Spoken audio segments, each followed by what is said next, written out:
चिराग जी, बाबा बागेश्वर बिहार में उन्होंने कहा है हिंदू राष्ट्र बनाने की बात कहा है, साथ ही साथ बिहार को हिंदू राज्य बनाने की बात कहा। कैसे नीचे करो, ये कौन सी बात उन्होंने पहली बार बोली है? बाबा बागेश्वर ने हमेशा से अपनी इस इच्छा को जाहिर किया है कि वो भारत को एक हिंदू राष्ट्र बनता हुआ देखना चाहते। जो लोग उनसे सहमत हैं वो उनके कार्यक्रमों में जाते हैं, उनमें आस्था रखते हैं, उनकी बातों को, उनके प्रवचन को सुनते हैं। और एक बहुत बड़ी देश की आबादी है जो उनकी बातों से सहमत होती है। बहरहाल बिना इस विवाद में गए हुए कि वो क्या कह रहे हैं नहीं कह रहे, देश चलेगा तो संविधान के आधार पर चलेगा। और जो राजनीतिक दल, हर धर्म गुरु की इच्छा होती है कि देश उनके धर्म के आधार पर चले। ऐसे में वो अपनी इच्छा को रखते हैं, उनके अनुयायी उनकी बातों को सुनते, मानते, समझते हैं। ऐसे में मैंने पहले भी इस बात को कहा है कि किसी भी राजनीतिक दल को इसमें हस्तक्षेप करने का कोई मतलब ही नहीं है। जब ये बात स्पष्ट है कि देश संविधान के आधार पर चलेगा, बट कुछ राजनीतिक दल उसमें अपनी राजनीतिक रोटियां सेकने के लिए, तुष्टीकरण की राजनीति को बढ़ावा देने के लिए और किसी एक धर्म विशेष को अपने पक्ष में करने के लिए बिना मतलब के इसमें आरोप प्रत्यारोप लगाने लगते हैं। बाबा बागेश्वर ने पहली बार नहीं कहा, उन्होंने कई बार इस बात को कहा। बट ऐसे में जो यहाँ के स्थानीय राजनीतिक दल हैं, पहले तो उनके आने का ही विरोध करने लग जाते हैं, उसके बाद उनके यहाँ रहने का, उनकी बातों का, उनके कहे का।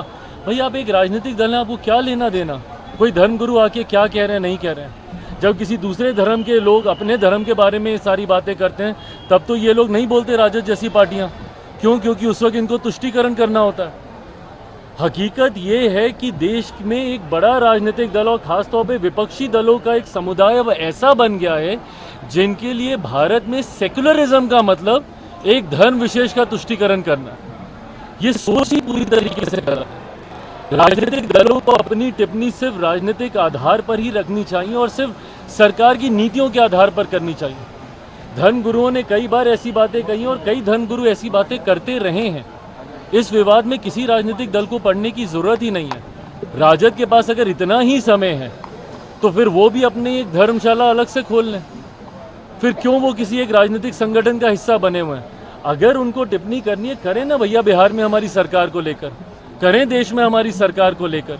पर इस तरीके की बातें कर राज्य में सिर्फ धार्मिक असंतुलन बनाने का प्रयास जो राजद के द्वारा किया जाता है वो कतई उचित नहीं है। भाजपा के विधायक हम बोल देते हैं, भाजपा के विधायक हम वही नहीं भाग रहे हैं एक एक करके। भाजपा के विधायक, बीजेपी के विधायक हरिभूषण ठाकुर बचौल, उन्होंने मुस्लिम समाज को लेकर हिदायत दी है कि फ्राइडे को होली पड़ रही है तो वो घर में ही रहे और घर में रहकर ही अपनी नमाज अदा करें। लेकिन तेजस्वी यादव ने कहा किसी की बाप की बिहार नहीं। हम देख रहे हैं। देखिए ये भाषा जो बोल रहे हैं कि बिहार किसी के बाप का नहीं है, तकलीफ तो इसी बात की है कि कुछ लोग और कुछ दल इस बात को समझते हैं कि शायद उन्हीं के ही घर का ये बिहार है। ये गलत है ये सारी बातें। देखिए हर धर्म को और खास तौर पर हिंदू त्योहार का तो मतलब ही यही रहा है कि हर कोई मिलजुल कर इन त्योहारों को मनाता रहा है।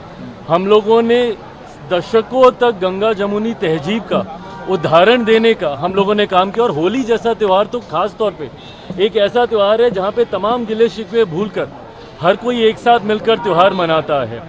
ऐसे में जो भाजपा के विधायक भी कह रहे हैं उसके पीछे की सोच भी यही है कि हर कोई मिलजुल कर मनाए। किसी को तकलीफ है तो भाई अपना आगे पीछे सोचे, बट उसमें पुनः उसका इंटरप्रिटेशन गलत तरीके से निकाल कर जो राजद के लोग हैं वो जो धार्मिक असंतुलन फैलाने का प्रयास करते हैं, तुष्टीकरण का प्रयास करते हैं, ये गलत है। चुनाव नजदीक है और ऐसे में कांग्रेस जो है वो पद यात्रा निकालने वाली है, पलायन रोको पद यात्रा। अच्छा बताइए, पलायन रोको पद यात्रा, पलायन शुरू किसके समय में हुआ था? पलायन की जननी कौन सा राजनीतिक दल रहा है? 90 का वो दशक ही रहा है ना, जिसको जंगल राज के तौर पे जाना जाता था। जब वो पलायन का जिक्र करते हैं, पलायन रोको की बात करते हैं, भाई हमारे मुख्यमंत्री ने तो कहा कि उनका सपना है और वो चाहते हैं कि बिहार से ना सिर्फ पलायन रुके बल्कि जो लोग पलायन कर कर गए हैं वो वापस अपने राज्य में आए। बिहार फर्स्ट, बिहारी फर्स्ट के माध्यम से मैं ये कहता हूँ कि एक दिन हम लोग को ऐसे विकसित बिहार का निर्माण करना है और करना ही होगा, और ये होगा ही जब न सिर्फ बिहार से पलायन रुकेगा बल्कि जो लोग पलायन कर कर गए हैं वो अपने राज्य में वापस आएंगे। पर ये टिप्पणी कांग्रेस किसके प्रति कर रही है? राजद के प्रति ही कर रही है ना, जिनके समय में सबसे ज्यादा पलायन हुआ था। आज मैं भी देश के कोने कोने में जाता हूं, वहां पर जब बिहारी मिलते हैं वो मजबूर हुए हैं बिहार को छोड़कर दूसरे राज्यों में जाने के लिए। जब मैं विदेश की यात्रा पे भी जाता हूं, वहां पे भी खास तौर पर बिहारी डायस्पोरा से इंटरेक्ट करता हूं, उनसे मुलाकात करता हूं, और उनका वो दुख मुझे उनकी बातों में दिखाई देता है कि किन परिस्थितियों में उनको अपना प्रदेश छोड़कर दूसरे देशों में जाना पड़ा, और आज पीढ़ियां वहीं पे बस के रह गई हैं, अपने ही राज्य में प्रवासी कहलाते हैं। तो जब कांग्रेस ये बात कहती है तो सीधा निशाना कहीं ना कहीं ये राजद पर ही है। और इस बात को मैं कई बार कह चुका हूं, पुनः दोहराता हूं कि ये महागठबंधन का जो स्वरूप चुनाव से पहले अभी दिख रहा है, संभवतः ये स्वरूप चुनाव में हम लोग को देखने को नहीं मिलेगा। जिस तरीके से महागठबंधन के विभिन्न घटक दलों के बीच में ही एक वर्चस्व की लड़ाई शुरू हो गई है, चुनाव आते आते तक आप देखिएगा कि इस वर्चस्व की लड़ाई का परिणाम होगा कि राजद कांग्रेस, और एक बार पहले भी ये हो चुका है, पहले भी राजद कांग्रेस अलग होकर चुनाव लड़ चुकी है, वर्चस्व की लड़ाई में इस बार भी देखने को मिलेगा। और जिस तरीके से कांग्रेस के तेवर हैं और जिस तरीके से केंद्रीय नेतृत्व से लेके बिहार का जो उनका संगठन है, जिसको इस बात की समझ अब आ चुकी है कि उनके पास खोने के लिए ज्यादा कुछ नहीं है। जितनी सीटें उन्होंने जीती है, संभवतः अकेले लड़के इससे ज्यादा सीटें वो जीत सकते हैं। तो ऐसे में कांग्रेस और राजद एक साथ मिलकर चुनाव लड़ेंगे। मुझे ऐसा नहीं लगता चुनाव आते आते तक महागठबंधन पूरी तरीके से खंडित हो जाएगा। औरंगजेब प्राइम मिनिस्टर मोदी आज मॉरिशस के दौरे पर है, पूरे बिहारी स्टाइल में उनका वहाँ वेलकम हुआ है। ऐसा बिहारी आप कैसे देखते हैं उनके इस पल को? खुशी होती है जब दूसरे देशों में बिहारी स्वरूप में हमारे देश के मेरे प्रधानमंत्री आदरणीय नरेंद्र मोदी जी का जब स्वागत होता है। मॉरिशस एक ऐसा देश है जहाँ पे बड़ी आबादी बिहारियों की है, और ऐसे में जब हम लोगों की परंपरा से उनका स्वागत वहाँ पे किया जाता है, प्रधानमंत्री जी वहाँ के एक राष्ट्रीय कार्यक्रम में बतौर मुख्य अतिथि के तौर पर वहाँ पर सम्मिलित होने गए हैं, और मैं मानता हूँ कि हम सब के लिए, देशवासियों के लिए और खास तौर पर बिहारियों के लिए ये गर्व का क्षण है। औरंगजेब मामले को लेकर क्या कहेंगे? कई विधायक अरे प्रभु, ये इनका होता रहता है। औरंगजेब को लेकर सवाल है कि औरंगजेब को जो भी समर्थन करेंगे उन्हें पाकिस्तान भेज दिया जाएगा, उत्तर प्रदेश में योगी सरकार के यहाँ भेज दिया। अबू आजमी वाले बयान के बाद बिहार में भी विधानसभा में तकलीफ इस बात की है कि जब आप हिंदू शासकों की तुलना और उनकी तुलना में कुछ ऐसे मुगल शासकों का नाम लेने लगते हैं जिनका एक अपना क्रूर इतिहास रहा है, उनका अपने ही परिवारजनों के साथ उनकी क्या भूमिका रही, देश में शासन करते वक्त देशवासियों के साथ उनकी क्या भूमिका रही, ये इतिहास में दर्ज है, ये कोई नई बात नहीं है।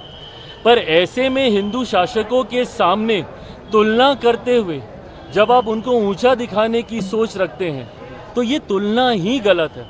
हर किसी का शासनकाल एक अलग परिप्रेक्ष्य में रहा है, सही गलत डिबेटेबल हो सकता है, पर जब आप हिंदू शासकों से उनकी तुलना करके उनको बेहतर बताने का जब आप प्रयास करते हैं और पुनः तुष्टीकरण की राजनीति की सोच के साथ एक धर्म विशेष को आप खुश करने का प्रयास करते हैं, इसके मैं विरोध में हूं।